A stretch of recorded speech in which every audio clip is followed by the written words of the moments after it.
ونستغفره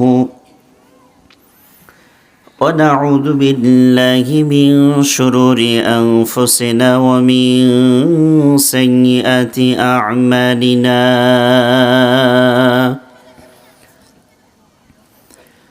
من يهده الله فلا مضل له ومن يضلل فلا هادي له ونشهد أن لا إله إلا الله وحده لا شريك له ونشهد أن محمدًا عبده ورسوله الذي أرسله بالحق بشيرا ونذيرا وداعيا إلى الله بإذنه وسراجا وقمرا منيرا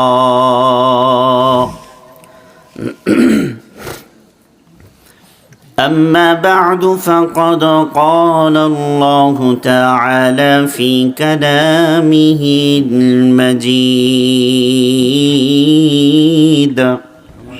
দুই বক্সের সাউন্ড একটু বাড়ায় দাও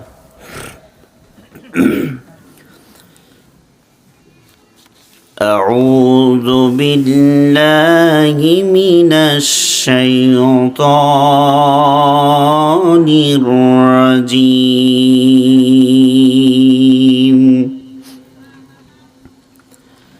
بسم الله الرحمن الرحيم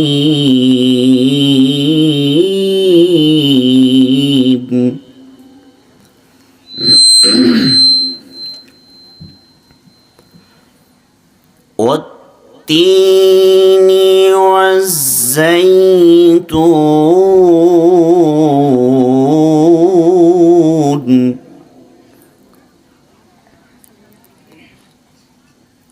وطور سينين وهذا البلد الأمين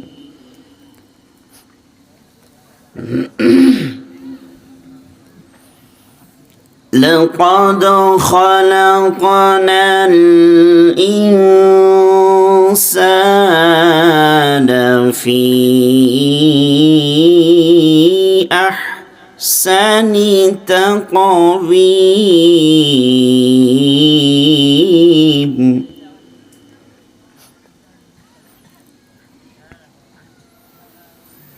ثم رددناه أسفل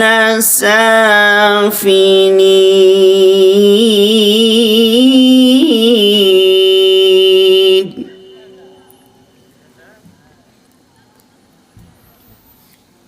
إلا الذين آمنوا وعملوا الصالحات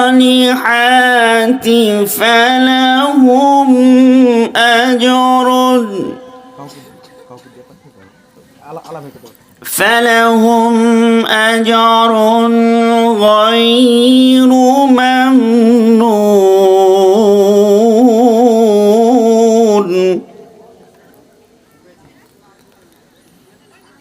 فما يكذبك بعد بالدين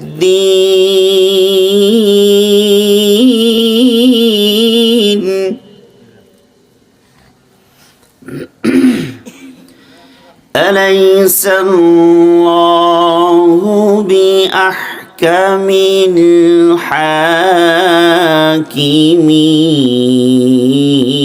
الحاكمين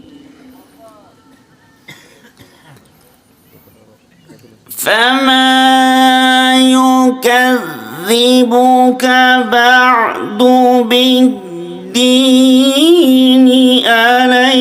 আলাইসাল্লাহু বিআহকামিল হাকিমিন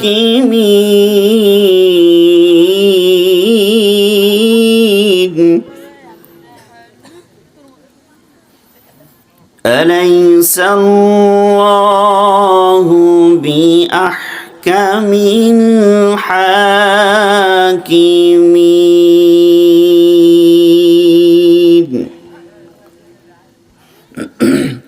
عن أبي هريرة رضي الله تعالى عنه قال قال النبي صلى الله عليه وسلم من مات يشرك بالله فقد حرم الله عليه الجنة ومن مات لا يشرك بالله فقد أدخله الله عليه الجنة أو كما قال النبي صلى الله عليه وسلم আপনারা সামনে যারা বসা আছেন সাউন্ড শুনতে পাচ্ছেন? কোন দিকের সাউন্ড শুনছেন আপনারা? বক্সের না আমার মুখের না মাইকের? সামনের হরেনের। হরেনের পিছনে যারা আছেন সামনের দিকে ওরা শুনছেন, আর বাকিগুলো কষ্ট হচ্ছে না আপনাদের? আপনাদের তো কষ্ট হওয়ার কথা, আমি তো কোনো আওয়াজ পাচ্ছি না। হর্ন সেট আপে সবসময় স্টেজে একটা হর্ন দেওয়া লাগবে যেন বক্তা শুনতে পায়। আমি এত জোরে কথা বলছি, আমার কথার আওয়াজ যাচ্ছে কিনা হচ্ছে কিনা এটা আমি নিজে বুঝতে পারতেছি না। হ্যাঁ, কি বাড়াতে হবে? না, কখনো যাবে সামনে কখনো পিছনে, এটা ধরতে হবে, এটা আগানো যাবে না। ওই যে মাইকের সাউন্ড যারা শুনতেছে তারা হয়তো বা ঠিক শুনছে, কিন্তু আমার কানে তো নেই। আমাদের স্টেজের কানে যারা আছেন স্টেজে তারা কানে পাচ্ছে না, এটা অবশ্যই ঠিক রাখতে হতো। যতটুকু যেভাবে আছে আমরা চেঞ্জ তো করতে পারতেছি না এখন। কেমন আছেন আপনারা সবাই? আলহামদুলিল্লাহ, এখন পর্যন্ত ভালো রেখেছেন আল্লাহ সুবহানাহু ওয়া তাআলা। তবে আপনাদের এলাকায় আসতে রাস্তাতে খুব ভয় পেয়েছি আমি। আজকে কৃষ্ণপুর ও হাড়িয়াবাড়ি কেন্দ্রীয় গোরস্থানের উন্নতিকল্পে 15তম বার্ষিকী 2 দিনব্যাপী তাফসীরুল কোরআন মাহফিল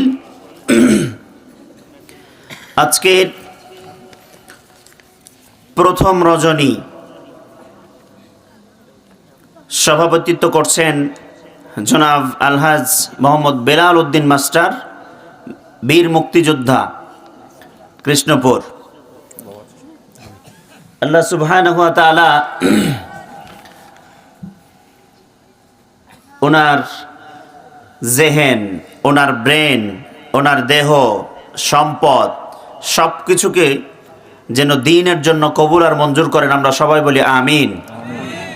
ওনারা যুদ্ধ না করলে আমরা বাংলাদেশ, কথা বলেন না কেন? যুদ্ধ না করলে আমরা বাংলাদেশ পেতাম? বলেন, যুদ্ধ করা কি খুব ছোটখাটো কাজ? আজকে আপনাদের ইমাম সাহেবের নাম কি? একটু জোরে বলেন। আবু আব্দুল্লাহ মোহাম্মদ ফরহাদ। আজকে 6 তারিখ 6 ডিসেম্বর 2025 রাত্রিবেলা 12টার সময় ঘোষণা দিল আগামীকাল সকাল 10টায় এই কৃষ্ণপুর গ্রাম থেকে যুদ্ধের জন্য 20 জন বান্দাকে রেডি হতে হবে। 20 জন বান্দা পরিবারের কাছ থেকে ছুটি নিয়ে আসো।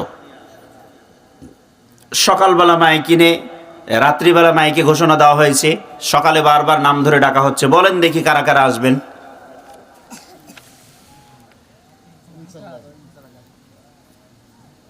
যুদ্ধ মানে বুঝেন? জানো ফিরে আসতে না পারে। যুদ্ধের অপর নাম মৃত্যু। যুদ্ধের অপর নাম কি? মৃত্যু। মৃত্যু স্বীকার করে আপনি হয়তোবা বের হতে পারবেন, আপনার স্ত্রী বলবে যে কি গোটা পাড়ার মাত্র 20 জনই তো, আপনি না গেলেও চলবে, কেউ না কেউ যাবে, বলবে না? বাবার যদি ছোট ছেলে হন, আম্মা বলবে যে বাছা বাবারে তুই আমার একমাত্র কলিজার ধন, অন্যরা যাচ্ছে যা, তোরে আমি ছাড়তে পারবো না, বলবে না? এক কথায় আমি যেটা বুঝাতে চাচ্ছি, বাধা অনেক আসবে, বেরোতে পারবেন না যুদ্ধের জন্য। অনেক কঠিন কাজ, অনেক কি কাজ? কঠিন কাজ। ওনারা যুদ্ধ করে আমাদেরকে দেশ উপহার দিয়েছেন। আল্লাহ ওনাদেরকে ভালো রাখুক সব সময়, আল্লাহুম্মা আমিন বলেন। সহ সভাপতি জনাব আলহাজ মোহাম্মদ আয়েশ উদ্দিন মণ্ডল এবং প্রধান অতিথি জনাব মোহাম্মদ আফাজ উদ্দিন পানুমিয়া, চেয়ারম্যান 4 নম্বর জামবাড়িয়া ইউপি। আপনাদের এতক্ষণ পর্যন্ত চমৎকার কথা শুনিয়ে ধন্য করেছেন আমাদের অত্যন্ত শ্রদ্ধাভাজন বড় ভাই মাওলানা মোহাম্মদ নজরুল ইসলাম মধুপুরী সাহেব ভোলাহাট। আল্লাহ সুবহানাহু ওয়া তাআলা তিনার এই গোলামকে দ্বীনের জন্য যেন কবুল আর মঞ্জুর করেন, আমরা সবাই বলি আমিন। আরেকজনের জন্য দোয়া করলে আমাদের লাভ না লস? তাহলে এই কার্পণ্য করতেছেন কেন? আরেকজনের জন্য দোয়া করতে কৃপণতা কেন করেন? বলেন আল্লাহ সবাইকে কবুল করুক, আমিন বলেন। আল্লাহ সুবহানাহু ওয়া তাআলার কাছে আমরা শুকরিয়া আদায় করছি যে আল্লাহ সুবহানাহু ওয়া তাআলা আমাদেরকে এখনো সুস্থ রেখেছেন, আপনাদের পর্যন্ত এনেছেন, এবং কিছু কথা বলবো বলে নিয়ত করে আপনাদের সামনে বসেছি। এই যে কৃপা, এই দয়া, অনুগ্রহ করেছেন কে? আরো জোরে বলতে হবে, অনুগ্রহ করেছেন কে? আল্লাহ না চাইলে আসতে পারতাম? আল্লাহ না চাইলে আপনারা আসতে পারতেন? আল্লাহ যদি না চাই এখনো আমার জবান বন্ধ হয়ে যেতে পারে না? বেশি সময় লাগবে? আল্লাহর হাতে সব। আল্লাহ চাইলেই জবানটা বন্ধ হয়ে যেতে সময় লাগবে না। এই জন্য শুকরিয়া হবে কার? জবান ছেড়ে দিয়ে সবাই বলেন আলহামদুলিল্লাহ। নবীর প্রতি দরুদ ও সালাম, শান্তির ধারা বর্ষিত হোক।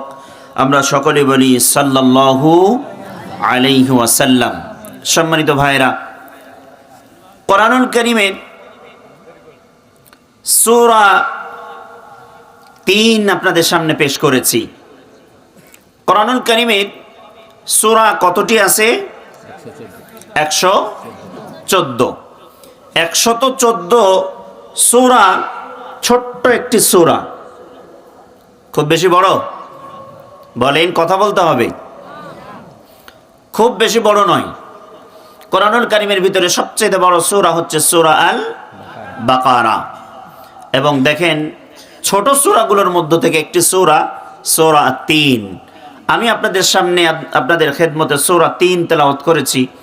যতক্ষণ সম্ভব হবে সূরা 3 থেকেই তাফসীর আপনাদের সামনে পেশ করার চেষ্টা করব ইনশাআল্লাহ। ওয়া মা তাওফীকি ইল্লা বিল্লাহ। সম্মানিত উপস্থিতি, আল্লাহ সুবহানাহু ওয়া তাআলা কোরআনুল কারীমে অনেক জায়গায় কসম কেটেছেন। কি কেটেছেন? একটু জোরে বলেন।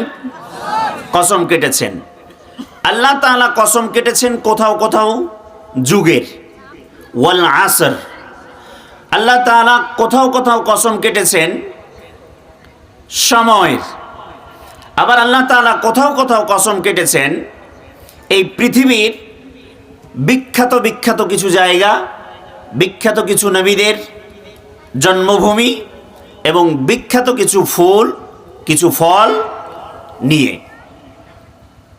হাদিসে পাকে বর্ণিত এসেছে, বান্দা যদি কোনো কারণে কসম কাটে, শপথ করে, কসম কাটতে হবে কার নামে? আল্লাহর নাম ছাড়া অন্য কারো নামে কসম কাটা যাবে? আরো জোরে বলতে হবে, যাবে? আমরা কাটি না। আমরা কসম কাটি কার নামে? বান্দার নামে কাটি। হ্যাঁ, চোখের কিরা, বাবার কিরা, মায়ের কিরা, মসজিদের দেওয়াল ছুঁয়ে কিরা করি, করি কি না? হ্যাঁ, কোরআন হাতে নিয়ে কসম কাটি না অনেক সময়? আমাদের বান্দাদের জন্য এগুলো দিয়ে কসম কাটা যাবে হারাম, সম্পূর্ণ কি হারাম, নিষেধ। কসম কাটতে হবে কার নামে? আল্লাহর নামে। এখন আমরা তো রবের নামে কসম কাটতেছি, কিন্তু আল্লাহ সুবহানাহু ওয়া তাআলা নিজের নামে কসম না কেটে তিনি বিভিন্ন ফুলের, ফলের এবং বিভিন্ন জায়গা, বিভিন্ন সময় এবং যুগের কসম কেটেছেন। দেখেন, ইসলামী শরিয়া দিন, এটা আমাদের জন্য মান্য করা, পালন করা ফরজ, কিন্তু আল্লাহর জন্য কোনো দিন ফরজ? কথা বলেন, আল্লাহর জন্য ইসলামী শরিয়া পালন করা ফরজ? আল্লাহর জন্য দিন ধর্ম? জি না। আমাদের জন্য কোনোটা ফরজ, কোনোটা ওয়াজিব, কোনোটা সুন্নাহ, এটা আমাদের জন্য শরিয়া, আল্লাহর জন্য নয়। সম্মানিত ভাইরা আমার, আল্লাহ রাব্বুল আলামিন কোরআনুল কারীমের ভিতরে বলেন, ওয়াত-তিনি ওয়াজ-যাইতুনি ওয়া তুরি সিনিনা ওয়া হাযাল বালাদিল আমিন। চিৎকার দিয়ে বলেন আল্লাহু আকবার। ইকো নাই, কথা বলে শান্তি পাই না, আমি নিজেও শুনতে পাই না আপনাদের আমার কথা, আমি শুনতে পাচ্ছি না, কষ্ট হচ্ছে, বিপদে পড়েছি।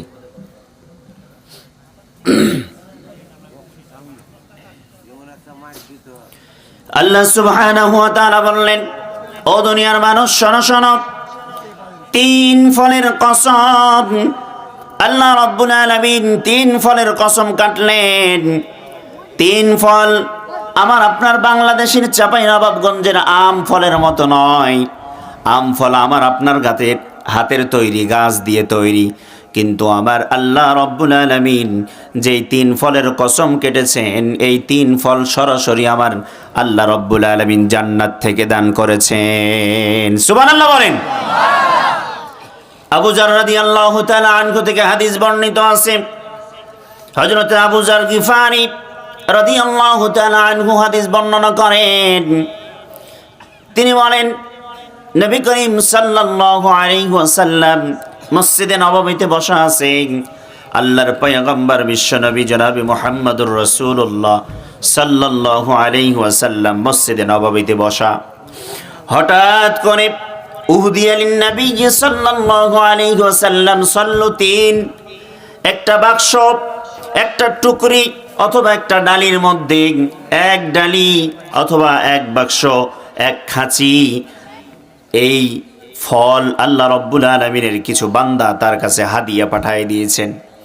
নবী করিম সাল্লাল্লাহু আলাইহি ওয়াসাল্লামের কাছে যখন হাদিয়া আসলো, আল্লাহর নবী বিশ্বনবী জনাবে মুহাম্মদুর রাসূলুল্লাহ সাল্লাল্লাহু আলাইহি ওয়াসাল্লাম ফাআকালা, সেখান থেকে কিছু কিছু তিনি ভক্ষণ করলেন, কিছু ফল তিনি নিজেও খেলেন এবং সমস্ত সাহাবা আজমাইনদেরকে নির্দেশ দিলেন, ও আমার সাথী সঙ্গীরা, তোমরাও এখান থেকে কিছু কিছু ফল খেতে থাকো। সুবহানাল্লাহ বলেন। নবী করিম সাল্লাল্লাহু আলাইহি ওয়াসাল্লাম বললেন, ও আমার সাথী সঙ্গীরা, শোনো শোনো, আমি যদি তোমাদেরকে বলি আল্লাহ রাব্বুল আলামিন এই পৃথিবীতে যত ফল দান করেছেন, আল্লাহ রাব্বুল আলামিন এই পৃথিবীতে যত কোয়ালিটির ফল দান করেছেন, আমি যদি তোমাদেরকে বলি আল্লাহ সুবহানাহু ওয়া তাআলা জান্নাত থেকে একটি মাত্র ফল দান করেছেন এই দুনিয়ার জমিনের উপরে, তবে আমি তোমাদেরকে বলবো আমার আল্লাহ রাব্বুল আলামিন জান্নাত থেকে এই তিন ফলটি নাজিল করে দিয়েছেন। সুবহানাল্লাহ বলেন। তাহলে বোঝা যায় তিন ফলটি কোথা থেকে এসছে? জান্নাত থেকে। বর্তমান সময় তিন ফল আমরা যেটা ডুমুর বলতে পারি, কি বলতে পারি? ডুমুর ফল বলতে পারি। আমাদের দেশে দেখবেন খুব কম চাষ হয়, তিন ফলটা চাষ হয় মূলত ফিলিস্তিন। মূলত কোথায়? ফিলিস্তিনে তিন ফল বেশি চাষ হয় এবং ফিলিস্তিন থেকেই সারা বিশ্বব্যাপী এই তিন ফলটা ছড়ায়। আম খেলে শরীর টকটকে লাল হয়, পেয়ারা খেলে শরীরের ভিতরে ভিটামিন তৈরি হয়। ডাক্তাররা বলেন 4টা আপেল খেলে শরীরের ভিতরে যেই পরিমাণ এনার্জি পাবেন, যেই পরিমাণ ভিটামিন পাবেন, একটা পেয়ারা খেলে তার চাইতেও বহুত গুণে বেশি ভিটামিন পাবেন। সুবহানাল্লাহ বাড়িতে গিয়ে কইন। তিন ফল খেলে কি লাভ? নবী করিম সাল্লাল্লাহু আলাইহি ওয়াসাল্লাম বললেন, ও আমার সাহাবীরা, আমি নিজে নবী 3 ফল ভক্ষণ করলাম, তোমাদের কাছে হাদিয়া এসেছে, সেটা তোমরাও ভক্ষণ করতে থাকো। আমার পয়গম্বর বিশ্বনবী জনাবে মুহাম্মদুর রাসূলুল্লাহ সাল্লাল্লাহু আলাইহি ওয়াসাল্লাম বললেন, এই 3 ফল যারা খাবে তাদের দেহের ভিতরে জন্ম থেকে মৃত্যু পর্যন্ত এমন কিছু নজিরবিহীন রোগ তৈরি হয়, এমন কিছু অসুখ, এমন কিছু বালা মুসিবত তৈরি হয়, এমন কিছু রোগ বালাই তৈরি হয় যে রোগগুলো পৃথিবীর কোনো ডাক্তার নিরাময় করতে পারে না, পৃথিবীর কোনো ডাক্তার এটা ধরতে পারে না, পৃথিবীর কোনো ডাক্তার যেই রোগ ধরতে পারে না, এই পৃথিবীর ডাক্তাররা যেই রোগের কোনো ঔষধ তৈরি করতে পারে না, এমন কোনো ঔষধ, এমন কোনো রোগ যদি কোনো আল্লাহর বান্দা কোনো বান্দির পেটের ভিতরে থাকে, আল্লাহর কোনো বান্দা কোনো বান্দির শরীরের ভিতরে থাকে, দেহের ভিতরে থাকে, আর সেই আল্লাহর বান্দি কিংবা বান্দা আল্লাহর নামে বিসমিল্লাহ বলে যদি শুধুমাত্র 3 ফলটা ভক্ষণ করতে পারে, আমার পয়গম্বর বিশ্বনবী জনাবে মুহাম্মদুর রাসূলুল্লাহ সাল্লাল্লাহু আলাইহি ওয়াসাল্লাম বললেন, সঙ্গে সঙ্গে 3 ফল ভক্ষণ করার সাথে সাথে আল্লাহর ওই বান্দার পেটের ভিতর থেকে সমস্ত রোগগুলো দূরীভূত করে দিবেন। শুধুমাত্র তাই না, এখন পর্যন্ত সারা বিশ্বে কেউ ক্যান্সারের কোনো রোগ, ক্যান্সারের রোগের কোনো প্রতিষেধক, কোনো ঔষধ তৈরি হয় নাই। ক্যান্সার জড়িত কোনো রোগের সাথে কোনো রোগী যদি জড়িত হয়ে যায়, কোনো আল্লাহর বান্দা কিংবা বান্দির শরীরের ভিতরে যদি ক্যান্সারটা বাসা বেঁধে যায়, এমন কোনো বান্দা বান্দি যদি আল্লাহর নাম নিয়ে শুধুমাত্র 3 ফলটা প্রতিদিন সকাল এবং বিকাল একটা করে, দিনে 2টা, সকালে 1টা, বিকালে 1টা, প্রতিদিন 24 ঘন্টায় যদি 2টা করে 3 ফল খেতে পারেন, আল্লাহর পয়গম্বর বিশ্বনবী জনাবে মুহাম্মদুর রাসূলুল্লাহ সাল্লাল্লাহু আলাইহি ওয়াসাল্লাম বলেছেন, ওই বান্দার পেটের ভিতরে, ওই বান্দার দেহের ভিতরে যতই ধরনের বড় ক্যান্সার থাকুক না কেন, আমার আল্লাহ রব্বুল আলামিন 3 ফল ভক্ষণ করার ফলে তার দেহের সমস্ত ক্যান্সার দূরীভূত করে দেবেন।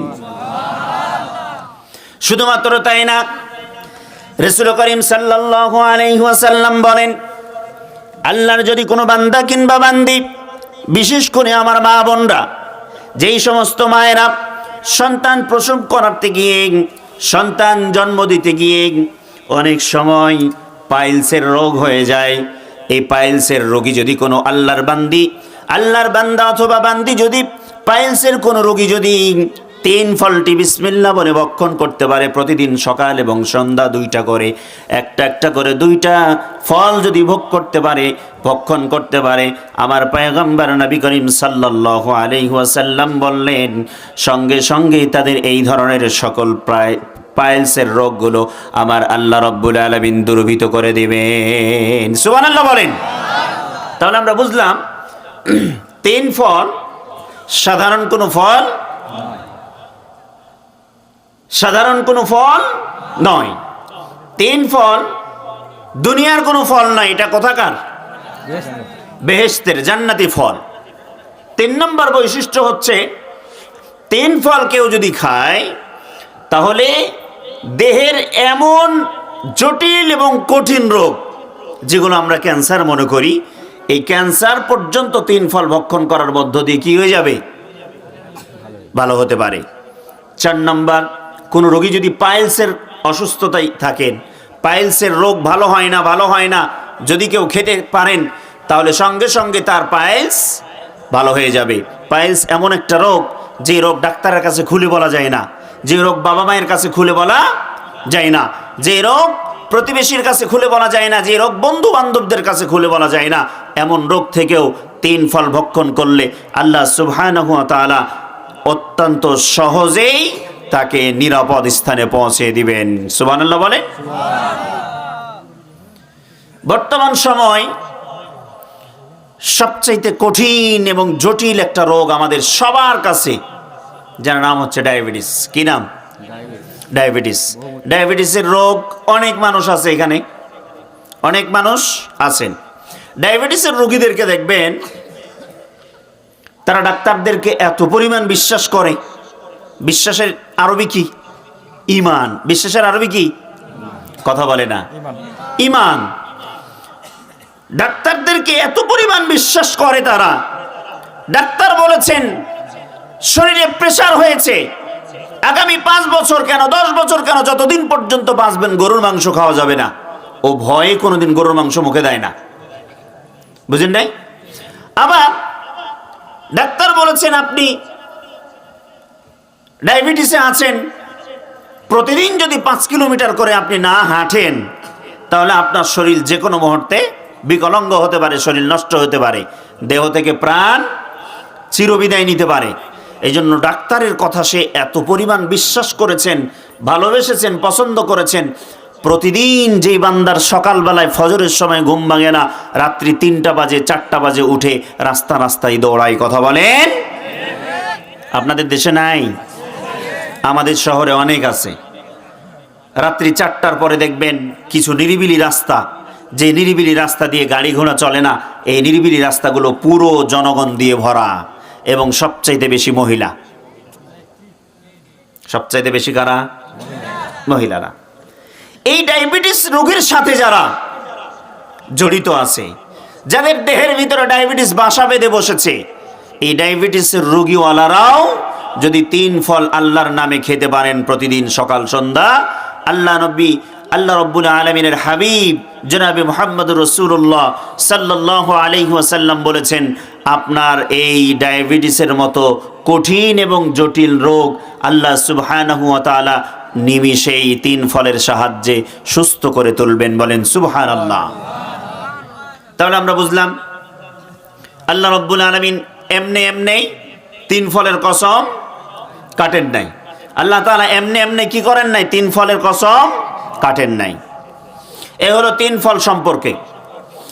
আল্লাহ সুবহানাহু ওয়া তাআলা দ্বিতীয় নম্বর কসম কাটলেন ওয়াজ-জাইতুন, জাইতুন ফলের কসম।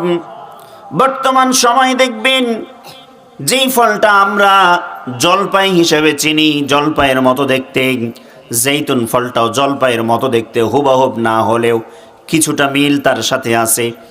এই জলপাইয়ের মতো দেখতে জাইতুন ফল যারা নিজেরা খেয়েছেন বা খাবেন, জাইতুনের তেল যারা দেহের ভিতরে মাখবেন, জাইতুনের তেল যারা শরীরের ভিতরে মাখবেন, মাথার উপরে মাখবেন, চুলের সাথে এবং দাড়ির সাথে মাখবেন, শরীরের সাথে মাখবেন, নিয়মিত আমার পয়গম্বর বিশ্বনবী জনাবে মুহাম্মদুর রাসূলুল্লাহ সাল্লাল্লাহু আলাইহি ওয়াসাল্লাম জীবনে এমন একটা দিন তিনি পার করেন নাই যেই দিনটা জাইতুনের তেল তিনি ব্যবহার করেন নাই। আমার নবী প্রত্যেকটা দিন জাইতুনের তেল ব্যবহার করেছেন। নবীজি বলেছেন কুলু জাইতুন ওয়া আত'ইমু জাইতুন, জাইতুনের তেল তিনি ব্যবহার করতে বলেছেন, জাইতুনের তেল তিনি খেতে বলেছেন, জাইতুন ফল তিনি খাবার কথা বলেছেন। আমার পয়গম্বর নবী করিম সাল্লাল্লাহু আলাইহি ওয়াসাল্লাম নিজে ব্যবহার করেছেন, সাহাবা আজমাইনদেরকে অর্ডার করেছেন, সাহাবা আজমাইনদেরকে আদেশ করেছেন, ব্যবহার করার জন্য উদ্বুদ্ধ করেছেন, উৎসাহ দিয়েছেন, আবার তার উম্মতদেরকেও ব্যবহার করার জন্য উৎসাহ দিয়েছেন। কথা বলেন ঠিক কিনা? শুধুমাত্র তাই না, নিয়মিত যারা জাইতুন তেল ব্যবহার করবেন, অল্প বয়সে চুলের পাকুনি ধরবে না, অল্প বয়সে মাথার চুল পড়ে যাবে না। যেই সমস্ত মায়েদের, যেই সমস্ত নারীদের মাথার চুল পড়ে যায়, মাথার চুল লম্বা হয় না, ভেঙে ভেঙে পড়ে যায়, খাটো হয়ে যায়, যাদের মুখের দাড়ি ছোট হয়ে যায়, দাড়ি ভেঙে ভেঙে পড়ে যায়, দাড়ি টিকে না, দাড়ি হারিয়ে যাচ্ছে, ওই সমস্ত আল্লাহর বান্দা বান্দিগুলোরে জাইতুন তেল ব্যবহার করার জন্য উৎসাহ দেওয়া হয়েছে। জাইতুন তেল যারা নিয়মিত ব্যবহার করতে পারবেন, আল্লাহ রাব্বুল আলামিনের হাবিব জনাবে মুহাম্মদুর রাসূলুল্লাহ সাল্লাল্লাহু আলাইহি ওয়াসাল্লাম বলেন, ওই বান্দা বান্দিদের দেহের সমস্ত রোগগুলো আমার আল্লাহ দূর করে দেবেন। আল্লাহ কসম কাটলেন 3 ফলের। 2 নম্বরে রব্বুল আলামিন কসম কাটলেন জাইতুনের। 3 নম্বরে আল্লাহ রব্বুল আলামিন কসম কাটলেন, আল্লাহ তাআলা বললেন ওয়াতুরি সিনিনা ওয়া হাযাল বালাদিল আমিন। চিৎকার দিয়ে বলেন আল্লাহু আকবার। আল্লাহ রব্বুল আলামিন বললেন 3 নম্বরে কসম কাটলেন 3 তুরি সিনিন, সিনাই পর্বতের। আল্লাহ রাব্বুল আলামিন সিনাই পর্বতের কসম কাটলেন। প্যালেস্টাইন থেকে শুরু করে, মিশর থেকে শুরু করে প্যালেস্টাইনে আল্লাহ রাব্বুল আলামিনের পয়গম্বর ঈসা আলাইহিস সালাতু ওয়াস সালাম, মিশরে আল্লাহ রাব্বুল আলামিনের পয়গম্বর মূসা আলাইহিস সালাতু ওয়াস সালাম। আবার দেখেন আল্লাহ রাব্বুল আলামিন তুর পর্বতে আল্লাহ রাব্বুল আলামিনের কাছে সবচাইতে জলিলুল কদর একজন নবী মূসা আলাইহিস সালাতু ওয়াস সালাম আল্লাহ রাব্বুল আলামিনের সাথে কথা বলতেন। এই জন্য মূসা আলাইহিস সালাতু ওয়াস সালামকে বলা হয় কালিমুল্লাহ। তিনি হঠাৎ করে আল্লাহ রাব্বুল আলামিনের কাছে বলে বসলেন, ও আমার রব, আমি আপনারে দেখতে চাই। আল্লাহ বললেন, না রে মূসা, এই পৃথিবীর কোনো নজর, এই পৃথিবীর কোনো চোখ আল্লাহ রাব্বুল আলামিনকে দেখার কোনো সাহস করতে পারে না। আল্লাহ রাব্বুল আলামিনের পয়গম্বর মূসা আলাইহিস সালাতু ওয়াস সালাম নাছোড়বান্দা ছিলেন, ছাড়তে রাজি হয় নাই। আল্লাহ রাব্বুল আলামিন বললেন, তুর পর্বতে যাও। আল্লাহ তাআলার নূরের তাজাল্লিটা, নূরের ঝলকানিটা একটুখানি মাত্র দিয়েছেন, সঙ্গে সঙ্গে তুর পর্বত সহকারে পুরে জলে পুড়ে ছাই হয়ে গিয়েছেন। আল্লাহর পয়গম্বর মূসা আলাইহিস সালাতু ওয়াস সালাম 40 দিন পর্যন্ত অজ্ঞান হয়ে গিয়েছিল। সেই তুর পর্বত আল্লাহ রাব্বুল আলামিন কোরআনুল কারীমের ভিতরে বলেন, সুবহানাল্লাযী আসরা বিআবদিহি লাইলাম মিনাল মাসজিদিল হারামি ইলাল মাসজিদিল আকসা। সুবহানাল্লাহ বলেন। আল্লাহ রাব্বুল আলামিন বললেন, আল্লাযী বারাকনা হাওলাহু লিনুরিয়াহু মিন আয়াতিনা। যেই বাইতুল মুকদ্দাস আল্লাহ রাব্বুল আলামিন চতুর্পাশ দিয়ে আল্লাহর রহমতের চাদর দিয়ে এটাকে ঢেকে রাখা হয়েছে। যদিও এখন আমরা চোখে দেখতেছি বাইতুল মুকদ্দাস ইহুদিরা গোছে আছে, ইহুদিরা তাদের দখলে রেখেছে, কিন্তু কশ্চিন কালেও সম্ভব নয়, কিয়ামতের আগ দিয়ে হলেও আল্লাহ রাব্বুল আলামিন বাইতুল মুকদ্দাসকে আমাদের মুসলমানদের হাতে অধিষ্ঠিত করে দিবেন। ঠিক কি না? বাইতুল মুকদ্দাস আমাদের জন্মভূমি, বাইতুল মুকদ্দাস আমাদের ঐতিহ্য, মুসলমানদের ঐতিহ্য। আমাদের ঈমানের দুর্বলতার কারণে, আমাদের ঘুম পাড়ার কারণে, গাফলতের কারণে বাইতুল মুকদ্দাস আমাদের কাছ থেকে ছিনিয়ে নিয়েছেন। কিন্তু খুব বেশি দেরি নয়, বাইতুল মুকদ্দাস অবশ্যই ইমাম মাহদী আলাইহিস সালাতু ওয়াস সালাম যখন আসবেন, ঈসা আলাইহিস সালাতু ওয়াস সালাম যখন আসবেন, অবশ্যই এই বাইতুল মুকদ্দাস থেকে তারা যুদ্ধ শুরু করবেন। এই বাইতুল মুকদ্দাস আবার সেই মুসলমানদের হাতে কুক্ষিগত হয়ে যাবে। বলেন সুবহানাল্লাহ। আল্লাহ রাব্বুল আলামিন বলতো 3 ফল দিয়ে প্যালেস্টাইনের শপথ করেছেন, জৈতুন দিয়ে মিশরের শপথ করেছেন, তুর সিনিন তুর পর্বতের শপথ করেছেন, বাইতুল মুকদ্দাসের শপথ করেছেন। এবং প্রত্যেকটা জায়গায় আল্লাহ রাব্বুল আলামিনের পয়গম্বররা জন্মগ্রহণ করেছেন, তাদের জন্মভূমি ছিল। 4 নম্বর আল্লাহ রাব্বুল আলামিন কসম কাটলেন, ওয়াহাদাল বালাদিল আমিন, এই নিরাপদ শহরের কসম। নিরাপদ শহর বলতে মক্কাতুল মুকাররমাকে বোঝানো হয়েছে। সুবহানাল্লাহ বলেন। মক্কাতুল মুকাররমায় আমার আপনার পয়গম্বর জনাবে মুহাম্মদুর রাসূলুল্লাহ সাল্লাল্লাহু আলাইহি ওয়াসাল্লাম জন্মগ্রহণ করেছেন। আমার আপনার পয়গম্বর নবী করিম সাল্লাল্লাহু আলাইহি ওয়াসাল্লাম জন্মগ্রহণ করেছেন। জন্মের পর থেকে নিয়ে তিনি মক্কায় বড় হয়েছেন, মক্কায় চলাফেরা করেছেন, মক্কার অলিতে গলিতে তিনি মানুষ হয়েছেন, মক্কার অলিতে গলিতে চলাফেরা করেছেন। নিজের জীবন, শৈশব, কৈশোর, যৌবন সমস্ত কিছু গঠন করেছেন মক্কার অলিতে গলিতে। আল্লাহ রাব্বুল আলামিন সেই মক্কার কসম কাটলেন। এই মক্কার শহরের কসম কাটার মধ্য দিয়ে আমার আল্লাহ রাব্বুল আলামিন তার প্রিয় নবী পয়গম্বর জনাবে মুহাম্মদুর রাসূলুল্লাহ সাল্লাল্লাহু আলাইহি ওয়াসাল্লামের কসম কেটেছেন। চিৎকার দিয়ে বলেন সুবহানাল্লাহ। শুধুমাত্র তাই না, 4টি জায়গায় আল্লাহ রাব্বুল আলামিন কসম কাটলেন। দুনিয়ার মানুষ যখন আমরা কোনো কিছুকে গুরুত্ব বোঝাতে গিয়ে, কোনো সুন্দর কথা অথবা কোনো কথার স্পেশালিটি বোঝাতে গিয়ে আমরা যখন গুরুত্ব বোঝাতে চাই, তখন অবশ্যই কসম কাটি, একবার, দুইবার, তিনবার, অনেকবার কসম কাটি। আমরা অনেক সময় বলি, ওরে ভাই আল্লাহর কসম একবার, আল্লাহর কসম দুইবার, আল্লাহর কসম তিনবার, আমরা বলি কিনা? আরো জোরে বলতে হবে, বলি কিনা?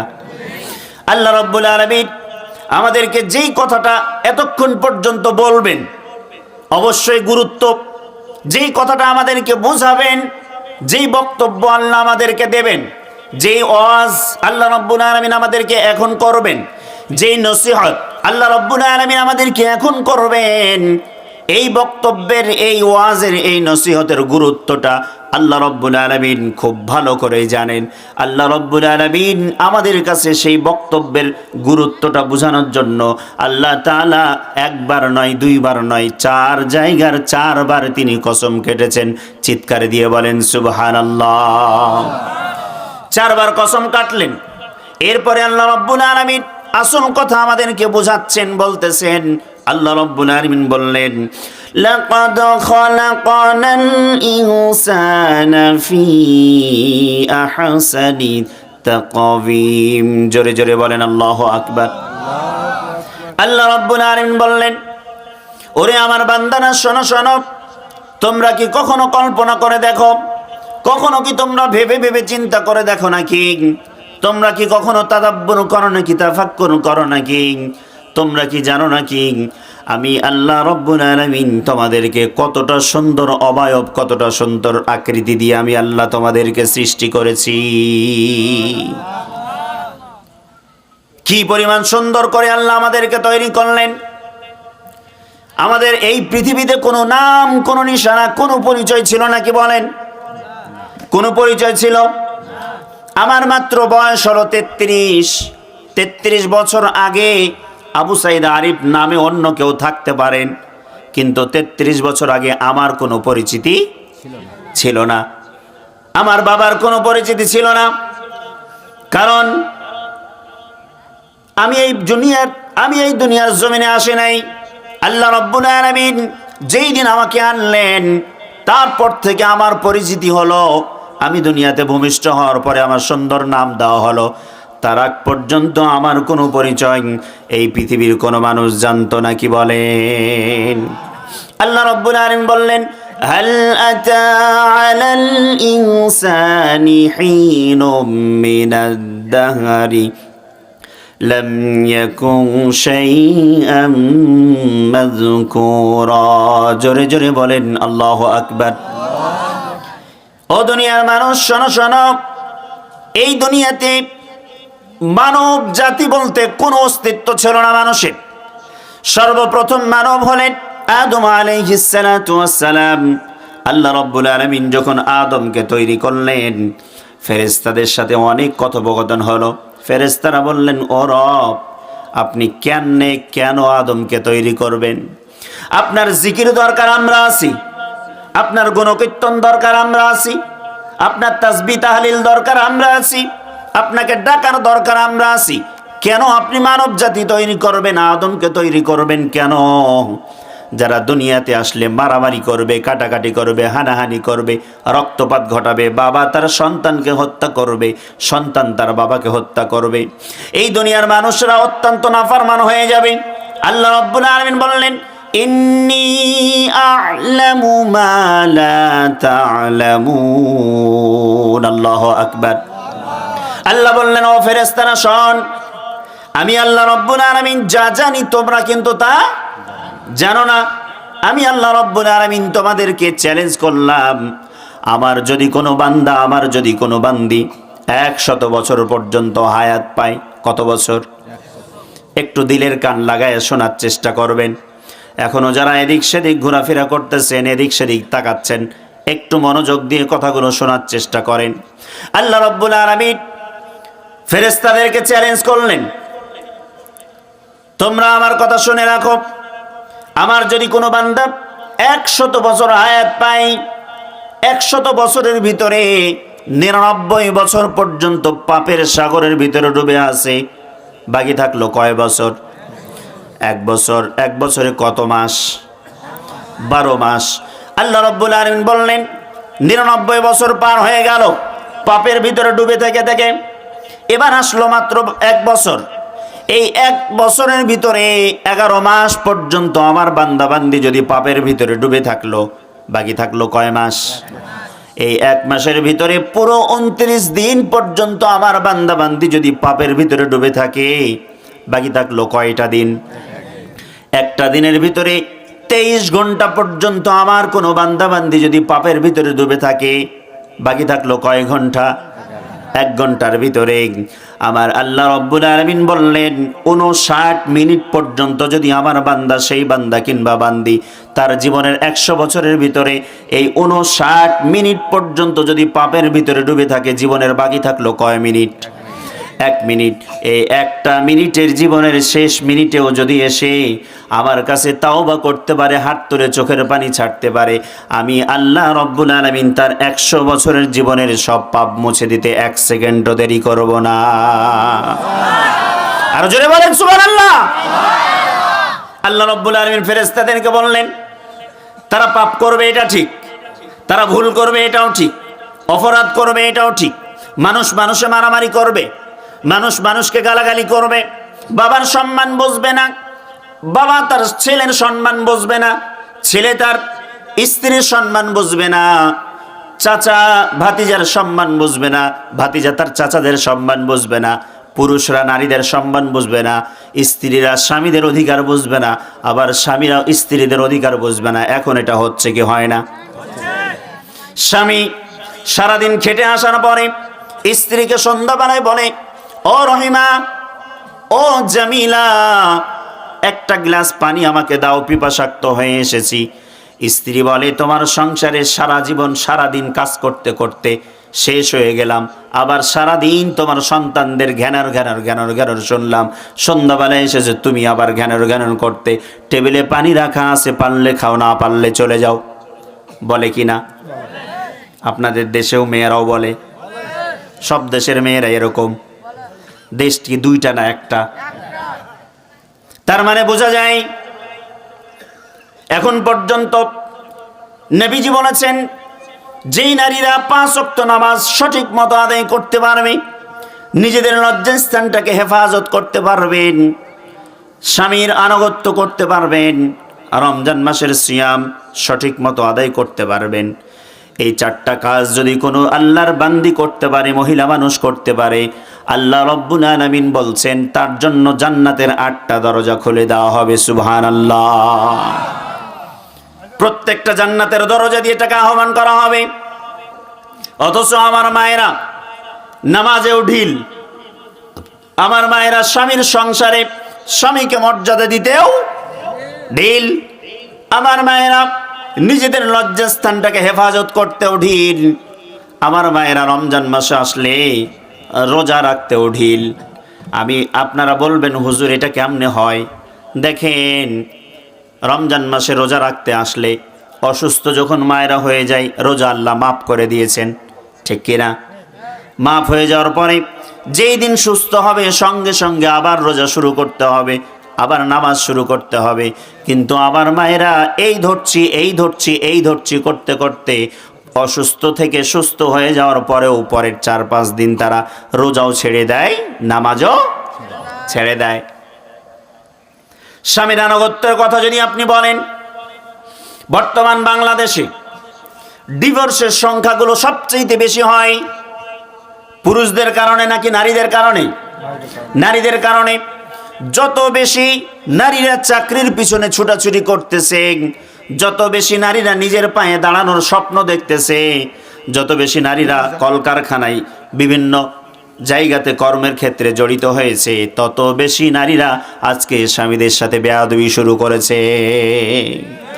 অথচ স্বামীদের, নারীদের বিবাহের পরে বাবা মায়েরও টাইম নাই, স্বামীকে মর্যাদা দিতে হবে সবার আগে। বুঝেন নাই? আপনি যখন আপনার মেয়েটাকে বিবাহ দিয়ে দিবেন, যেই দিন আপনার মেয়েটার বিবাহ দিয়েছেন সেই দিন থেকে আপনার কোনো অধিকার, আপনি চাইলেই তার শ্বশুর বাড়ি থেকে আপনি ডাকতে পারবেন না। ডাকতে হলে কি লাগবে? স্বামীর অনুমতি লাগবে, আপনার জামাইয়ের অনুমতি লাগবে। জামাই যদি বলে যাও তাহলে আসতে পারবে, না হলে। বুঝেন নাই? বিয়ের পরে একটা নারীর সবকিছু কাকে নিয়ে? স্বামীকে নিয়ে। স্বামীর কি মর্যাদা জানেন? স্বামীর মর্যাদা হচ্ছে নবী করিম সাল্লাল্লাহু আলাইহি সাল্লাম বলেছেন সেজদা করতে হয় একমাত্র কাকে? আল্লাহকে। বলেন কাকে? আল্লাহ ছাড়া কাউকে সেজদা করা যাবে? আল্লাহর নবী বলছেন আল্লাহ ছাড়া যদি অন্য কাউকে সেজদা করা যেত, আমি প্রত্যেকটা নারীদেরকে অর্ডার করে দিতাম তার স্বামীদেরকে সেজদা করতে। সুবহানাল্লাহ বললেন না? স্বামীদের মর্যাদা এত বেশি। এখন স্বামীরা তো মজা করতেছেন, স্বামীরা তো বলতেছেন ঠিক আছে হুজুর আমাদের পক্ষে আছে। স্ত্রীদের অধিকার নাই? অধিকার আছে না নাই? স্ত্রীদের কয়েকটা অধিকারের কথা বলি। স্ত্রীদের অধিকার হচ্ছে স্ত্রী আপনার ঘরের ভিতরে পর্দাশীল অবস্থায় থাকবে। তার খাবার জোগাবেন আপনি, তার লকড়ি খড়ি জোগাবেন আপনি, তার পোশাক আশাক জোগাবেন আপনি, প্রত্যেকটা জিনিসের আঞ্জাম আপনি করে দিতে হবে। আপনার ঘরের মধ্যে থেকেই পর্দাসীন অবস্থায় যেন সে গোসল করতে পারে এরকম ব্যবস্থা করার দায়িত্ব কার? কথা বলে না? এবার আপনাদের উপরে আসছে তাই স্বামীর দায়িত্ব। বাড়ির লকড়ি খড়ি শেষ হয়েছে, এনে দেওয়ার দায়িত্ব কার? স্বামীর। বলেন দেখি আপনার পাড়ার স্বামীরা এগুলো করে? আমবাগানে দৌড়াই লকড়ি খড়ি খুঁজতে, পাতা ঝাড়ু দিতে কে? আপনি পাঠান, আপনি কাপুরুষ। আপনি এগুলো জমা করে দেবেন তাকে? আপনি এগুলো কি করে দিবেন? জমা করে দিবেন। আপনি চরম একটা সত্য কথা দেখেন, সত্য কথা শোনেন। এখন ম্যাক্সিমাম কেজি স্কুল বলেন, নুরানি মাদ্রাসাগুলো বলেন, কিন্ডার গার্ডেন বলেন, যাবেন আপনি সকালবেলায় দেখবেন 100 বাচ্চার মধ্যে 90 থেকে 95% বাবার অভিভাবক হিসাবে যারা গেছে সাথে তারা মা।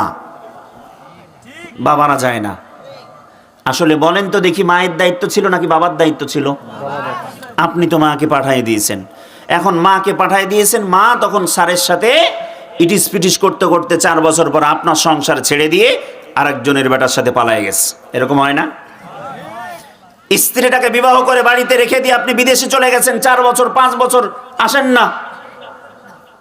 ওরও তো একটা মন আছে, ও টাকা দিয়ে করবে কি? ও তখন আপনার টাকা পয়সা সবকিছু স্বর্ণগণ্য সবকিছু নিয়ে আরেক বেটা পরের বেটার সাথে পালায় যায়। এরকম হয় না? প্রবাসীদের স্ত্রীরা সবচেয়ে বেশি পরকীয়ার সাথে জড়িত। এটার জন্য দায়ী প্রবাসীরা, স্ত্রীরা না। বুঝতে পেরেছি? আমি এদিকে যাব না। আল্লাহ রাব্বুল আলামিন বললেন সবচেয়ে চমৎকার করে সুন্দর অবয়ব দিয়ে আমি আল্লাহ রাব্বুল আলামিন তোমাদেরকে তৈরি করলাম, এত সুন্দর অবয়ব দিলাম। আল্লাহ রাব্বুল আলামিনের কাছে বলেন দেখি, আমরা সর্বোচ্চ 12টায় আপনাদেরকে ছেড়ে দেব, কষ্ট দেব না। আল্লাহ রাব্বুল আলামিন বললেন আমি তোমাদেরকে চমৎকার অবয়ব দিয়ে তৈরি করলাম। বলেন দেখি কৃষ্ণপুরের ভাইরা আমার, এখান থেকে কেউ কি কোনোদিন আল্লাহর কাছে দরখাস্ত করেছিলেন আল্লাহ আমি আমার মায়ের পেটে আমাকে নারী বানায়েন না পুরুষ বানায় দেন? দরখাস্ত করছিলেন? কোনোদিন দরখাস্ত করেছিলেন আল্লাহ আমারে গরু ছাগল বানায়েন না মানুষ বানায়েন? করেছিলেন? কোনোদিন দরখাস্ত করেছিলেন ও আল্লাহ আমার 4টা হাত পা যেন সুন্দর থাকে, 5টা করে আঙ্গুল থাকে? কোনোদিন বলেছিলেন আল্লাহর কাছে? আল্লাহ রাব্বুল আলামিনের কাছে আমরা কেউ কোনোদিন বলি নাই আল্লাহ আমাদেরকে গরু ছাগল বানায় নাই, মানুষ বানায়ছেন। শুধু মানুষই বানায় নাই, এই পৃথিবীর সর্বশ্রেষ্ঠ নবী, সবার শেষ নবী মুহাম্মাদুর রাসূলুল্লাহ সাল্লাল্লাহু আলাইহি সাল্লামের শ্রেষ্ঠ উম্মাহ হিসেবে কবুল করেছেন। সুবহানাল্লাহ। শুধুমাত্র তাই না, আল্লাহ রাব্বুল আলামিন কি চমৎকার করে আমাদেরকে তৈরি করলেন। আমাদের কোনো অস্তিত্ব ছিল না, আল্লাহ সেখান থেকে অস্তিত্ব দান করলেন। মায়ের গর্ভের ভিতরে বাবার পৃষ্ঠদেশ থেকে সজরে নির্গত 1 ফোঁটা বিন্দু পরিমাণ 1 ফোঁটা নাপাক পানির থেকে আল্লাহ রাব্বুল আলামিন আমাকে পরিপূর্ণ প্রথম 40 দিনে আল্লাহ সেখান থেকে একটা রক্তপিণ্ড বানালেন। আল্লাহ রাব্বুল আলামিন এই রক্তপিণ্ডটাকে পরবর্তী 40 দিনে কার্যক্রম দিয়ে আল্লাহ রাব্বুল আলামিন সেখান থেকে একটা মাংসের টুকরা তৈরি করলেন। এই মাংসের টুকরা 40 দিন পর আমার আল্লাহ রাব্বুল আলামিন সেখান থেকে একটা স্ট্রাকচার দান করালেন, যেখানে হাত দরকার, যেখানে বডি দরকার, যেখানে মাথা দরকার, যেখানে কান দরকার, যেখানে পা দরকার, সব কিছু তৈরি করলেন কে? তৈরি করলেন কে? আমি কিন্তু বলি নাই, আমি কিন্তু দরখাস্ত করি নাই, আপনিও বলেন নাই দরখাস্ত করেন নাই। আল্লাহ রাব্বুল আলামিন সুন্দর করে তৈরি করলেন। সর্বশেষ 40 দিনে আমার আল্লাহ রাব্বুল আলামিন সুন্দর করে দেহ তৈরি করার পরে সেখানে সুন্দর করে আল্লাহ রাব্বুল আলামিন তিনি একটা রূহ ফুঁকে দিলেন, একটা জান দিলেন। কথা বলেন। মায়ের পেটের মধ্যে আপনার জবান দিয়ে যেন মায়ের মাসিকটাকে আল্লাহ বন্ধ করে দিলেন। সেই দুর্গন্ধযুক্ত মাসিক আল্লাহ রাব্বুল আলামিন আপনার সুন্দর পবিত্র মুখ দিয়ে আল্লাহর কোরআন পড়বেন, আল্লাহ রাব্বুল আলামিনকে ডাকবেন, আল্লাহর জিকির করবেন।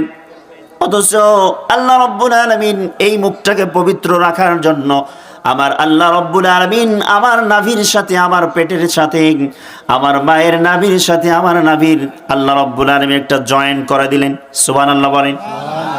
শুধুমাত্র তাই না, আমি আপনি যখন মায়ের পেটের ভিতরে ছিলাম মাত্র 9 মাস 9 দিন, 9 মাস 10 দিন, মানুষে বলে 10 মাস 10 দিন। আপনারা কেউ কি কোনোদিন শুনেছেন, দেখেছেন যে কোনো মানুষ তার মায়ের পেটে 10 মাস 10 দিন থেকেছে? প্রমাণ পাবেন না। কারণ মায়ের পেটে কোনো বাচ্চা 10 মাস 10 দিন থাকে না। সর্বোচ্চ 9 মাস থেকে 9 মাস 5 দিন 10 দিন থাকে। এর আগেও অনেক কিছু হয়। 6 মাসেও বাচ্চা অনেক হয়, 7 মাসেও হয়, 8 মাসেও হয়, পরিপূর্ণ হয় না। কথা বলেন। এই যে 9টি মাস 10 দিন পর্যন্ত আমার আপনার রব, আমার আল্লাহ রাব্বুল আলামিন আমাকে আপনাকে মায়ের পেটের ভিতরে রাখলেন। সেখানে আল্লাহ অক্সিজেনের ব্যবস্থা করলেন। আল্লাহ রাব্বুল আলামিন সেখানে আমার খাবারের ব্যবস্থা করলেন। আল্লাহ রাব্বুল আলামিন আমার দেহের ভিতরে কোথায় কখন কি প্রয়োজন, মায়ের পেটের ভিতরেও পর্যন্ত আমার আল্লাহ রাব্বুল আলামিন প্রয়োজন মিটাইয়া দিয়েছেন। কথা বলেন ঠিক কিনা? আমরা কেমনে নাফরমানি করি, কেমনে সেই মায়ের সাথে বেয়াদবি করি, রবের সাথে বেয়াদবি করি, কেমনে সেই বাবার সাথে বেয়াদবি করি। একটাবার চিন্তা করে দেখেন। এখন থেকে 10টা মিনিট একটু কষ্ট করে কথাগুলো শোনার চেষ্টা করেন। আমার মায়েরা যারা আছেন কথা বন্ধ করবেন, একটু কথাগুলো শোনার চেষ্টা করেন। যেই সমস্ত সন্তানগুলো বাবার সাথে মায়ের সাথে বেয়াদবি করেছ, কথাগুলো শোনার চেষ্টা করবেন। যেই সমস্ত সন্তানরা বাবার সাথে মায়ের সাথে সম্পর্ক ছিন্ন করে দিয়েছ, কথাগুলো শোনার চেষ্টা করবেন। একটাবার দেখেন তো, আপনি আমার আপনার মায়ের পেটের ভিতরে 9টি মাস পর্যন্ত আমি থাকলাম। খাবার ব্যবস্থা মায়ের পেটের ভিতরে আল্লাহ রাব্বুল আলামিন করে দিলেন। আমি আপনি যেই বাচ্চাটা মায়ের পেটের ভিতরে সবচেয়ে কম নড়াচড়া করেছি, এমন কম নড়াচড়া করনেওয়ালা একটা বাচ্চা মায়ের পেটের ভিতরে মায়ের কলিজার সাথে 4500 পর্যন্ত লাথি মেরেছি। কয়টা লাথি? 4500, 450 না, 4500। বর্তমান মেডিকেল সায়েন্স প্রমাণ করে প্রত্যেকটা বাচ্চা যারা সবচেয়ে কম নড়াচড়া করেছি মায়ের পেটে, মায়ের কলিজার সাথে আমাদের পা দুটো লাগানো থাকে, মায়ের কলিজার সাথে 4500 লাথি মেরেছি। সব শেষে যে 7টা লাথি মারা হয়, প্রত্যেকটা লাথির ওজন এত বেশি হয়, এত তীক্ষ্ণ হয়, এত বেশি ওজন হয়, ডাক্তাররা বলেন এমন একটা লাথি যদি বাবার কলিজার সাথে দেওয়া হতো, বাবার কলিজার সঙ্গে সঙ্গে ফেটে বাবা মারা যেত। কিন্তু মাকে বাঁচিয়ে রেখেছেন কে?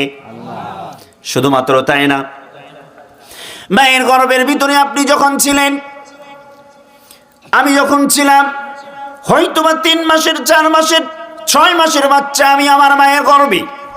যেই মা আমার নানা নানির বাড়ির থেকে সুন্দর করে নিজের দেহটারে, নিজের চেহারাটারে কত আলতা স্নো পাউডার দিয়ে, কতগুলো গ্লিসারিন দিয়ে কত সুন্দর করে দেহটারে তৈরি করেছেন, সে নানা নানি যখন সুন্দর বিবাহ দিয়ে আমার বাবার বাড়িতে, দাদা দাদির বাড়িতে পাঠিয়ে দিয়েছিলেন, বলেন দেখি আমার মা কত সুন্দর পরিপাটিত হয়ে, কত সুন্দর পোশাক পরে আমার দাদার বাড়িতে এসেছিল। এরকম শুধু আমার মা না, আপনাদেরও মা, সবার মা।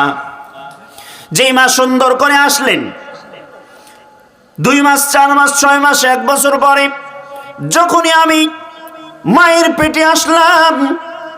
আল্লাহ রাব্বুল আলামিন যখন আমাকে মায়ের পেটে দিলেন, মা যখন আমাকে গর্ভধারণ করলেন, গর্ভধারণ করার আগ পর্যন্ত আমার মা মাংস খেতে পারতো ইচ্ছে মতো সুন্দর। আমি গর্ভে আসার পর কি যেন হয়ে গেল, আমার মা আর মাংসের কোনো গন্ধ নিতে, আমার কথা শোনেন, গন্ধ নিতে পারে না। আমার মা সুন্দর খাবার গ্রহণ করতে পারত, 3 বেলা প্লেট ভরে ভরে খাবার গ্রহণ করতে পারত, কিন্তু আমি পেটে আসার পর কি যেন হয়ে গেল, আমি আমার মায়ের খাবারের সমস্ত স্বাদগুলো দুর্বিধ করে দিলাম। কথা বলেন ঠিক কিনা? শুধুমাত্র তাই না, সকাল সন্ধ্যা আমাকে পেটে ধারণ করার পর আমার মা সকাল সন্ধ্যা বমি করে বসে, খাবার গ্রহণ করতে বসলে খেতে পারে না। সারাটা দিন আমার বাড়িতে অনুষ্ঠান, আপনার বাড়িতে অনুষ্ঠান। আপনার মা, আমার মা সারাদিন বাড়িতে কাজ করেছেন, বাড়ির সমস্ত মেহমানদেরকে দুপুর 12টা পর্যন্ত 1টা পর্যন্ত সবাইকে খাওয়াই দিয়েছে। হয়তোবা আমার বড় বোন অথবা বড় ভাই আম্মার কাছে গিয়ে বলেছেন, ও মা, সারাদিন সমস্ত মেহমানদারিকে মেহমানদারি করাইছেন, সবাইকে খাবার দাবার দিয়েছেন, আপনি তো এখন পর্যন্ত খান নাই।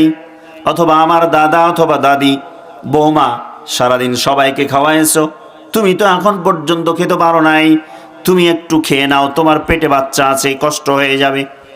আমার মা তখন জবাব দিয়েছে, না, আপনার ছেলে আসার আগ পর্যন্ত, অথবা যদি নিজের ছেলে মেয়ে জিজ্ঞেস করে তখন বলেছেন, না রে বাবা, না, তোমার আব্বা আসার আগ পর্যন্ত আমি কোনো ভাতের দানা পেটের ভিতরে নিতে পারবো না। এরকম মায়েরা হয় কিনা? একটু জোরে বলেন, হয় কিনা? সব মায়েদের নাড়ির ভিতরে, সব মেয়েদের কলিজার ভিতরে স্বামীর ভক্ত অনেক বেশি। আমার মা তখন বলেছেন, না, আমার স্বামীটা যতক্ষণ পর্যন্ত বাড়িতে না আসবে আমি খেতে বসতে পারবো না। 1টা পার হয়েছে, 2টা পার হয়েছে, 3টা বাজে, আমার বাবা বাড়িতে এসছে। মা আমার ভাতের থালাটা নিয়ে বাবাকে দিয়েছেন, বাবা খাবার দাওয়া শেষ করেছেন। 3টা বাজে, 4টা বাজে, এবার মা আমাকে পেটে ধারণ করার পরে এবার খাবার প্লেটে খাবার নিয়ে টেবিলে খেতে বসেছেন। সারাদিন পর্যন্ত কাজ করলো, মেহমানদেরকে বিদায় দিলেন, মেহমানদের খাবার দাবার সেরিয়ে এরপরে বাবাকে খাওয়ালেন, এরপরে নিজে খেতে বসেছেন। সারাদিন অনাহারে থাকার পরে যখন খেতে বসেছেন, ঠিক সেই সময় আমি আপনি মায়ের পেটের ভিতরে লাথি মেরে দিয়েছি। আমার মা সহ্য করতে পারে নাই। আমার মা খুব জোরে জলদি করে বিছানায় কাতর হয়েছে, বিছানায় পড়ে গিয়েছে, কান্নাকাটি করতেছে, কিন্তু আবার দেহটারে টান দিয়ে বিছানার থেকে উঠায় নিয়ে গেল।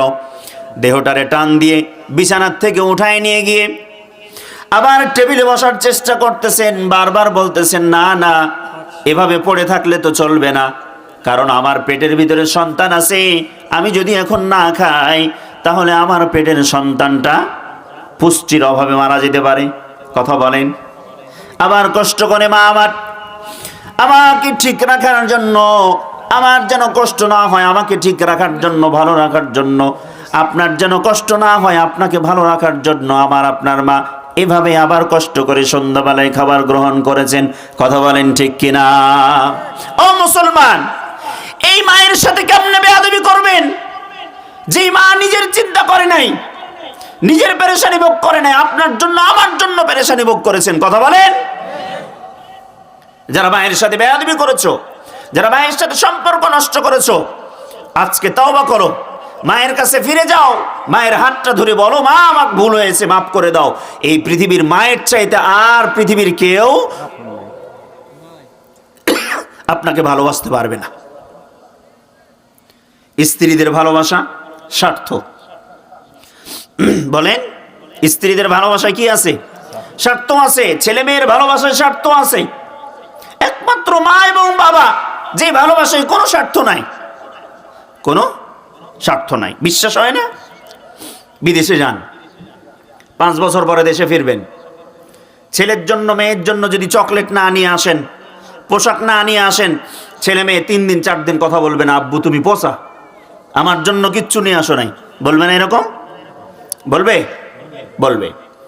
আপনি স্ত্রীর জন্য যদি স্ত্রী বারবার বলে দিয়েছেন, হ্যাঁ গো, যখন ফিরবে তখন আমার জন্য যেন একটা নেকলেস আসে, যখন ফিরবে তখন আমার জন্য দুটো জন্য যেন ভালো মানের কিছু শাড়ি আসে, আপনি বাড়িতে খালি হাতে আসবেন, ওই স্ত্রী পর্যন্ত আপনার সাথে ভালো করে কথা বলবে না, বলবে আপনি কিচ্ছু না, আমার কথা মনে রাখেন না।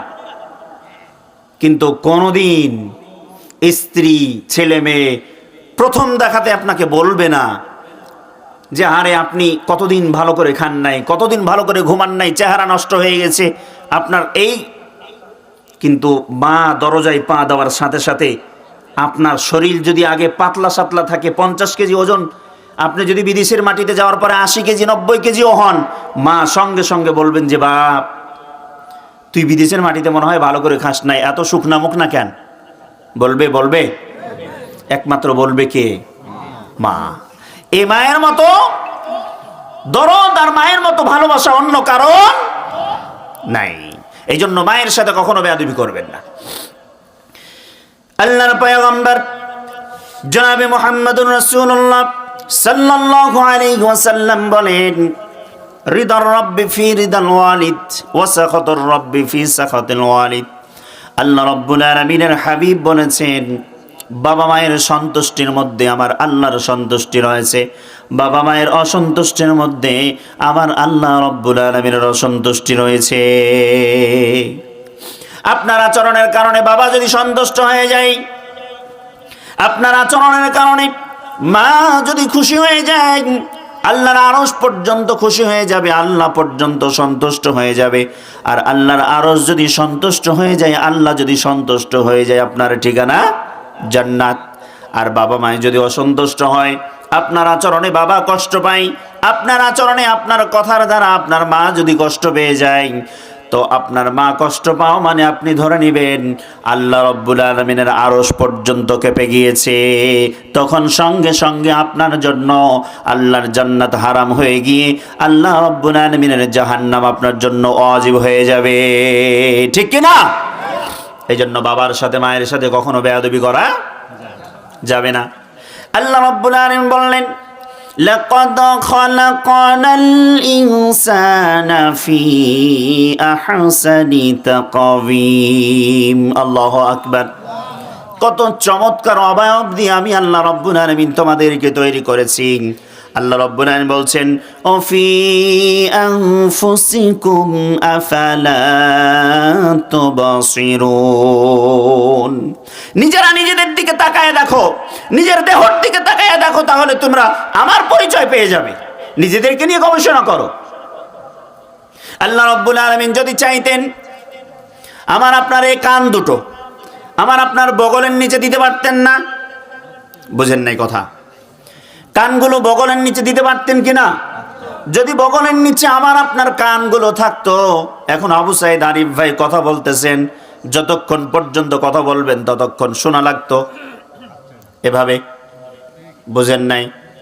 আমার আপনার এই হাত 4টা 5টা আঙ্গুল আল্লাহ রাব্বুল আলামিন দিয়েছেন।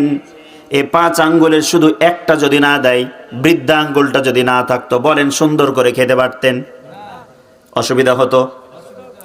আল্লাহ রাব্বুল আলামিন যদি এই হাতের মধ্যে এই যে এখানে সুন্দর একটা ভাঁজ দিয়েছেন কনয়ের মধ্যে, এই কনয়ের ভাঁজটা যদি না করত, এভাবে সলিড করে লম্বা করে দিত, বলেন দেখি হাত দিয়ে কিছু করতে পারতেন? পারতেন? বলেন দেখি আল্লাহ রাব্বুল আলামিন যদি আপনার এই চোখ দুটো শুধু এই বরাবর না দিয়ে 1 ইঞ্চি ওপরের দিকে তুলে দিতেন অথবা নিচের দিকে তুলে দিতেন, কি পরিমাণ বিশ্রী লাগতো? বুঝতে পারছি? আমার একজন শিক্ষক, উনি বরিশালে বাড়ি, ঢাকায় চাকরি করেন। তখন আমি ঢাকায় যখন পড়াশোনা করি, উনি গল্প করতেছেন বরিশালে গেলে লঞ্চে চড়া লাগে। কিসে? লঞ্চে। লঞ্চে উনি চড়েছেন, বেশ সাধারণ মানুষ জনগণ অনেকেই চড়েছেন লঞ্চে। একজন লোক, লঞ্চে প্রচন্ড পরিমাণ জ্যাম, প্রচন্ড পরিমাণ গ্যাদারিং, লোক সংখ্যা অনেক বেশি। একটু বসে যে আরাম করে যাবে বা শুয়ে যাবে এরকম ক্যাপাসিটি নাই, প্রচন্ড চাপ। চাপের কারণে দাঁড়িয়ে দাঁড়িয়ে যেতে হচ্ছে এবং এক পায়ে দাঁড়ানো, এক পায়ে খাড়া, মানে সেখান থেকে যে পাটা নড়াবে, এদিক সেদিক দিবে, তার কোনো জায়গা নাই। সাথে ব্যাগ আছে। তো ওই লোক আফসোস করছে যে আল্লাহ, যদি আমার দেহের এই ভাঁজে ভাঁজে নাট বল্টুগুলো দিত, ভাঁজে ভাঁজে কি দিত, নাট বল্টু দিত, তো এখন এই যে কষ্ট করে দাঁড়িয়ে আছি, আমি সুন্দর করে নাট বল্টুগুলো এখানে খুলে খুলে ভাঁজ করে ব্যাগের ভিতরে দিয়ে আরাম করে বসতে পারতাম। এই কথা বলতেছে, আমার ওই শিক্ষক শুনতেছে। শুনতে শুনতে উনি বলতে বলতে লঞ্চের মধ্যে ঘুম এসে গেছে। দাঁড়িয়ে দাঁড়িয়ে ঘুম, দাঁড়িয়ে দাঁড়িয়ে কি ঘুম এসে গেছে। কিছুক্ষণ পরে হঠাৎ করে ঘুম ভেঙেছে। ঘুম ভেঙেই দেখে হাতের ব্যাগ চোর বাবা নিয়ে গেছে। এবার সে বলতেছেন, আহারে, আল্লাহ রব্বুল আলামিন কি পরিমাণ সুন্দর করে আমাকে সৃষ্টি করছে। আল্লাহ যদি এখানে নাট বল্টু দিত, আমি এতক্ষণ যেটা ভাবছিলাম, যদি নাট বল্টু দিত আর আমি এই সুবিধার্থে নাট বল্টু দিয়ে খুলে খুলে ব্যাগের ভিতরে রাখতাম, আমার হাতও যাইতো, মাথাও যাইতো, বডিও, কোথায় খুঁজতাম আমি হাত? বুঝতে পারছি? তার মানে আল্লাহ আমাকে যেভাবে তৈরি করেছেন, এর চাইতে সৃষ্টি আর কোনো সুন্দর হতে পারে? শুধুমাত্র আল্লাহ রাব্বুল আলামিন আমাকে অস্তিত্ব ছিল না, সেখান থেকে অস্তিত্ব দিলেন। আবার আল্লাহ বললেন, ওয়া খালাকনাকুম আজওয়াজা। সুবহানাল্লাহ বলেন। আল্লাহ রাব্বুল আলামিন বলছেন, আমি তোমাদেরকে জোড়ায় জোড়ায় তৈরি করলাম। শুধুমাত্র তৈরি করেছেন তাই না, আল্লাহ রাব্বুল আলামিন আমাদেরকে আদম সন্তানদেরকে স্পেশালিটি দান করেছেন, মর্যাদা দিয়েছেন, আদম সন্তানদেরকে সম্মান করেছেন। তিনি কে? আল্লাহ রাব্বুল আলামিন প্রমাণ দিচ্ছেন। আল্লাহ বলছেন, ওয়ালাকাদ কাররামনা বানি আদম। আল্লাহু আকবার বলেন। আল্লাহ রাব্বুল আলামিন বললেন, ও আদম সন্তান, আমি রব, আমি সৃষ্টিকর্তা আল্লাহ রাব্বুল আলামিন তোমাদেরকে সম্মানিত করে দিয়েছি। যে আল্লাহ আমি ছিলাম না, আল্লাহ তৈরি করলেন। যে আল্লাহ রাব্বুল আলামিন আমার অস্তিত্ব ছিল না, অস্তিত্ব দান করলেন। আমার পরিচয় ছিল না, পরিচয় দান করলেন। আল্লাহ সুন্দর অবয়ব দিয়ে আমাকে তৈরি করলেন। আবার আল্লাহ রাব্বুল আলামিন আমাকে সুন্দর করে আল্লাহ রাব্বুল আলামিন চেহারা দিলেন, হাত দিলেন, সুন্দর করে অবয়ব দান করলেন। আবার আল্লাহ পৃথিবীর সমস্ত বান্দাদের ওপরে, সমস্ত সৃষ্টিজীবের ওপরে আল্লাহ রাব্বুল আলামিন আদম সন্তানকে সম্মানিত করলেন। কথা বলেন, কথা বলেন, সম্মানিত করলেন। তারপরেও বলেন, আমরা আমাদের আচরণ দিয়ে, আমরা আমাদের আমল দিয়ে, আমরা আমাদের কার্যকলাপ দিয়ে আল্লাহ রাব্বুল আলামিনের সে সম্মানের জায়গা থেকে আমরা সরে যাই। এই জন্য আল্লাহ রাব্বুল আলামিন বললেন, সুম্মা রাদাদনাহু আসফালা সাফিলিন। চিৎকার দিয়ে বলেন আল্লাহু আকবার। আল্লাহ রাব্বুল আলামিন বললেন, আমি এত সুন্দর করে তৈরি করার পরেও যখন কোনো বান্দা বান্দি আমার হুকুমাতগুলো পালন করে না, আমার বিধিবিধানগুলো ফলো করে না, আমি আল্লাহ রাব্বুল আলামিনের সাথে নাফরমানি কুফরি করে শিরিক করে, তখন আমি আল্লাহ রাব্বুল আলামিন তাদেরকে উচ্চ লেভেল থেকে, হাই লেভেল থেকে একেবারে নিম্ন দেশে ফেলে দেই।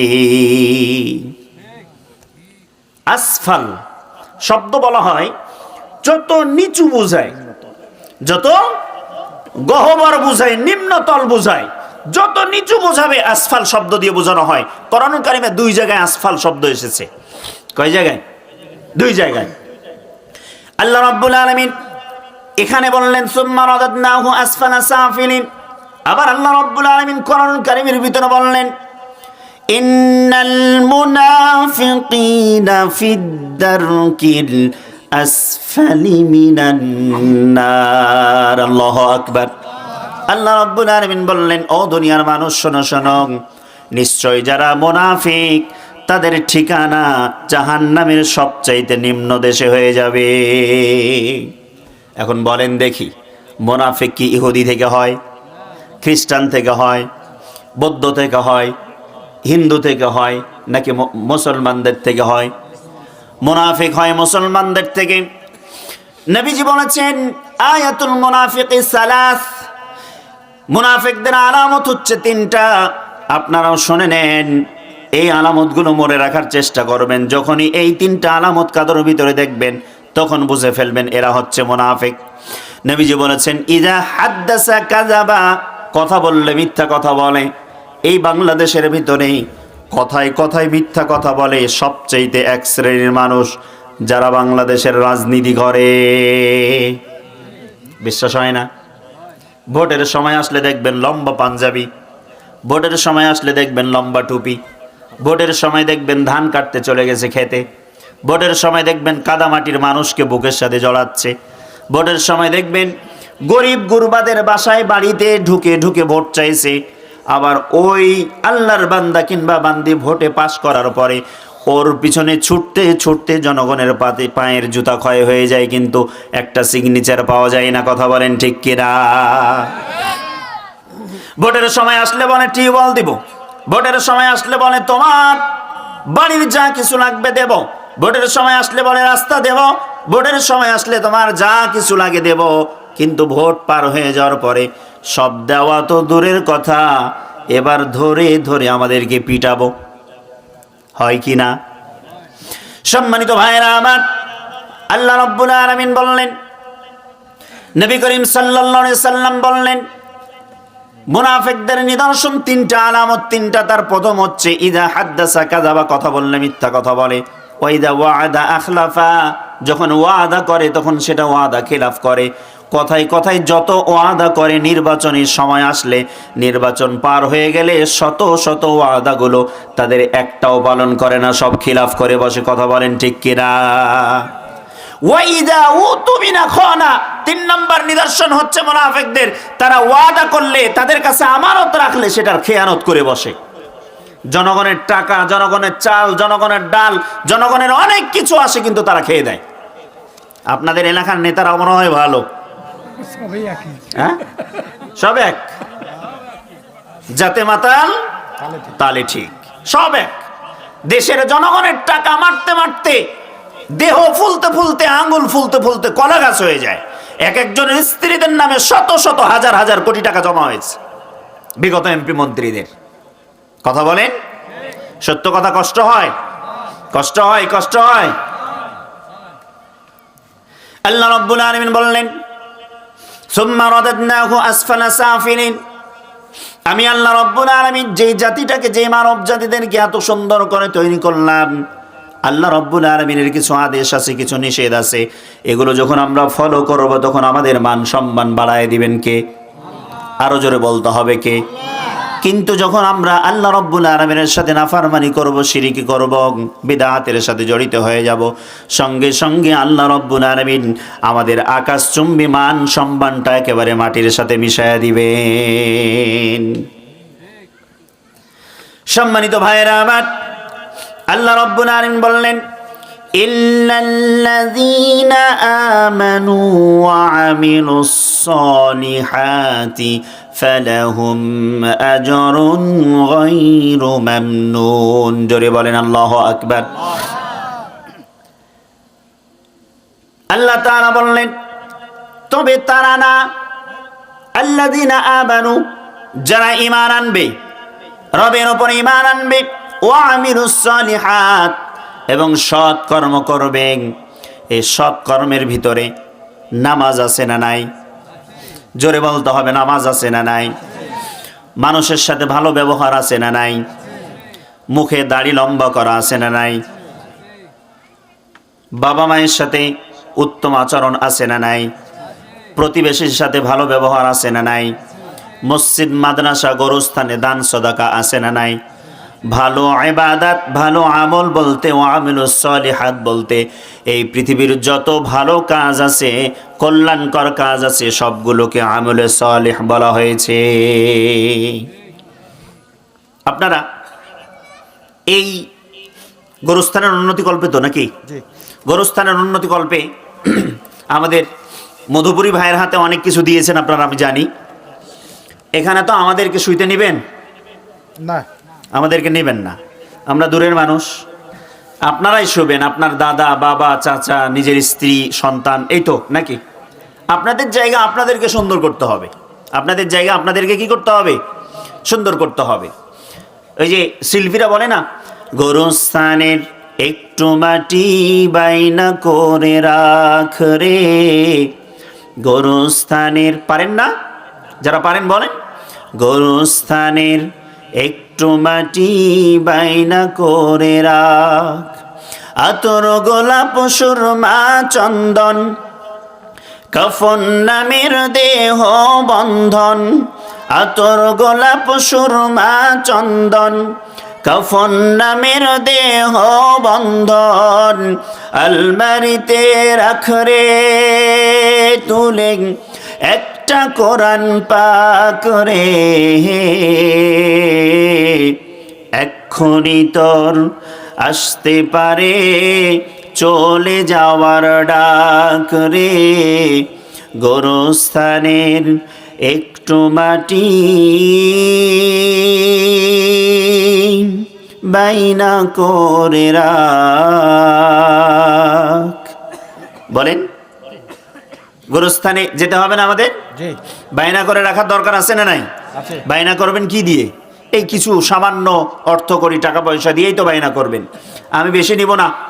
ইসলামের স্তম্ভ কয়টা? কথা বলেন। ইসলামের স্তম্ভ কয়টা?